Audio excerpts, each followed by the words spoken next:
마리 앙투아네트. 딱 이 이름만 들으면 뭐가 떠오르시나요? 아마 사치, 스캔들, 그리고 그 유명한 말. 빵이 없으면 케이크를 먹으라지. 이게 딱 생각나실 거예요. 근데 그거 진짜 그녀가 한 말일까요? 오늘 이 이야기에서는요, 이 이미지 뒤에 가려진 진짜 그녀의 삶, 한번 제대로 파헤쳐 보겠습니다. 자, 그럼 바로 본론으로 들어가 볼까요?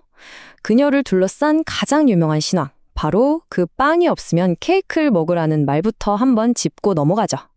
이게 과연 사실일까요? 결론부터 말씀드리자면요, 정답은 아니요입니다. 네, 아니에요. 역사적으로 그녀가 그런 말을 했다는 기록 어디에도 없습니다. 그렇다면 진짜 질문은 이거겠죠? 대체 어떻게 저 멀리 오스트리아에서 온 한 어린 공주가 프랑스에서 가장 미움받는 여자가 되어버렸을까요? 그 답을 찾으려면 시간을 좀 거슬러 올라가 봐야 합니다. 이 모든 신화가 만들어지기 전에 그녀는 과연 어떤 손이었을까요? 그녀는 비엔나의 호프부르크 궁전에서 태어났어요. 합스부르크 런가의 무려 15번째 자녀였죠. 교육도 좀 특이했는데 어려운 학문 이런 것보다는 나중에 외교 무대에서 빛을 발할 수 있는 그런 교양에 훨씬 더 중점을 뒀다고 해요. 특히 음악에 재능이 있어서 하프나 플루트 연주를 즐겼고 춤도 아주 좋아했고요. 얼마나 매력적이었는지 어린 모차르트가 그녀를 보고 충원했다는 유명한 일화도 있잖아요. 물론 이건 진짜라기보다는 나중에 사람들이 만들어낸 이야기에 가깝지만요.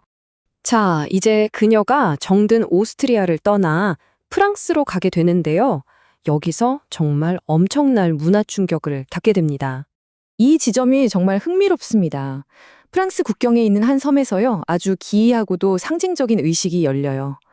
그녀는 오스트리아에서 가져온 모든 것, 심지어 입고 있던 옷까지 전부 다 벗어야 했습니다. 그리고 나서야 머리부터 발끝까지 완벽하게 프랑스 스타일로 치장하고 마리 앙투아네트라는 새로운 이름으로 다시 태어날 수 있었던 거죠. 말 그대로 그녀의 오스트리아인으로서의 정체성을 완전히 지워버리는 그런 의식이었어요. 이 표를 보시면 두 사람의 성격 차이가 정말 극명하게 보이죠. 마리 앙투아네트는 활기차고 사람들과 어울리는 걸 좋아했던 반면에 남편이 된 루이 16세는 아시다시피 굉장히 수줍음이 많고 혼자 자물쇠 만들고 책 읽는 걸 즐기는 그런 내성적인 소년이었어요. 이 타고난 기질 차이나 너무 크다 보니까 결혼 초기에 그녀는 정말 극심한 외로움을 느꼈다고 합니다. 그녀는 베르사유의 그 숨막히는 형식주의에 정말 적응하기 힘들어했어요. 생각해보세요. 모든 행동 하나하나가 정해진 규칙에 따라 감시받는 삶이었으니까요. 얼마나 답답했으면 자신을 담당하던 그 엄격한 시녀장에게 몰래 마담 에티켓이라는 별명까지 붙여줬겠어요. 이게 그냥 웃고 넘길 일화가 아니라 낡은 관습에 갇힌 한 게이의 조용한 저항을 보여주는 아주 상징적인 사건이라고 할 수 있죠. 자, 이제 그녀가 여왕이 됩니다. 이때부터 그녀의 개인적인 취향이 대중적인 이미지를 만들기 시작하는데요.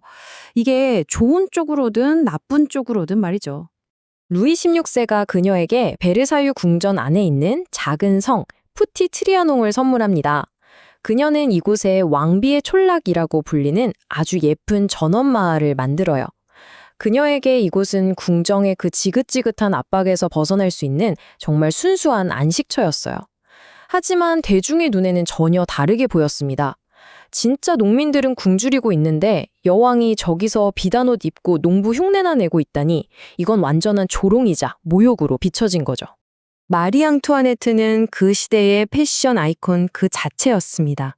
그녀가 선보이는 거대한 머리 장식, 화려한 드레스는 곧바로 파리 전체에 유행이 됐죠. 하지만 문제가 뭐였냐면 당시 프랑스 재정이 거의 파탄 지경이었다는 거예요. 그러니 그녀의 이런 사치는 분노의 표적이 될 수밖에 없었습니다.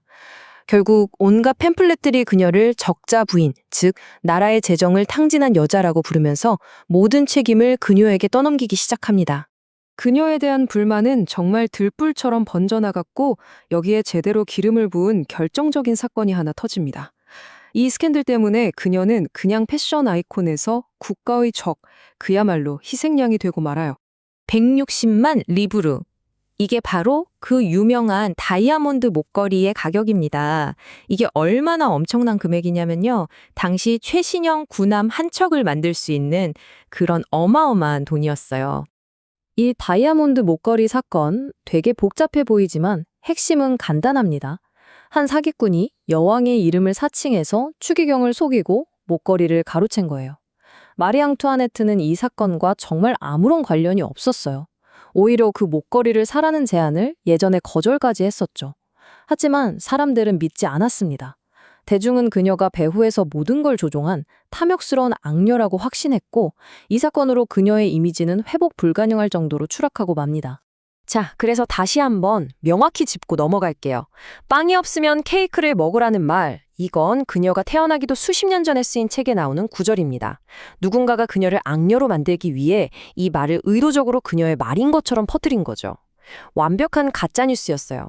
이제 왕정이 무너져 내리는 그 혼란 속에서 그녀의 마지막 비극적인 삶의 여정을 따라가 보겠습니다. 이 연표를 보면 모든 게 얼마나 빠르고 극적으로 무너졌는지 알 수 있습니다. 1789년 분노한 여성들이 베르사유로 쳐들어가서 왕과를 파리로 끌고 왔죠. 그리고 1791년 국외로 탈출하려다 실패하면서 그들은 순식간에 반역자가 됩니다. 그리고 불과 2년 뒤 루이 16세와 마리 앙투아네트 두 사람 모두 단두대의 이슬로 사라지게 됩니다. 그녀의 재판은 재판이라고 부르기도 민망할 정도였습니다. 정의와는 거리가 멀었죠. 반역죄 같은 정치적인 혐의는 물론이고 그녀를 아예 인간이 아닌 존재로 만들어 버리려고 자신의 어린 아들과 근친상간을 했다는 정말 꾸며낸 괴물 같은 혐의까지 제기됐습니다. 이 끔찍한 비난에 대해 그녀는 이렇게 답했습니다. 제가 대답하지 않는다면 그것은 자연 자체가 어머니에게 가해진 그러한 비난에 답하기를 거부하기 때문입니다. 여기 계신 모든 어머니들께 호소합니다. 이 강력하고 위험 있는 한마디에 그 적대감으로 가득 찼던 법정이 순간적으로 조용해졌다고 해요. 어머니라는 본성에 호소한 그녀의 말이 선동에 휩쓸렸던 군중 속에서도 잠시나마 공감을 불러일으켰던 거죠. 이것은 그녀가 마지막 시간에 남긴 편지의 일부입니다. 저는 방금 수치스러운 죽음이 아닌 당신의 오라버니와 다시 합류하라는 선고를 받았습니다. 죽음을 수치가 아니라 남편과의 재회로 받아들이는 그녀의 마음이 드러나죠. 마지막 순간까지 품위와 신앙, 그리고 슬픔을 잃지 않았던 겁니다. 그리고 그녀의 마지막 말은 너무나 뜻밖이었습니다. 단두대로 올라가다가 실수로 사형 집행인의 발을 밟았는데 그녀가 이렇게 말했다고 해요. 실례합니다. 일부러 그런 것이 아니었어요. 죽음의 문턱 바로 앞에서조차 평생 몸에 밴 궁정 예법을 지킨 거죠. 정말 초현실적인 순간이 아닐 수 없습니다. 자, 결국 마리 앙투아네트는 어떤 인물이었을까요? 세상 물정 몰랐던 사치스러운 왕비였을까요? 아니면 한 시대의 모든 분노를 온몸으로 감당해야 했던 비극적인 희생양이었을까요?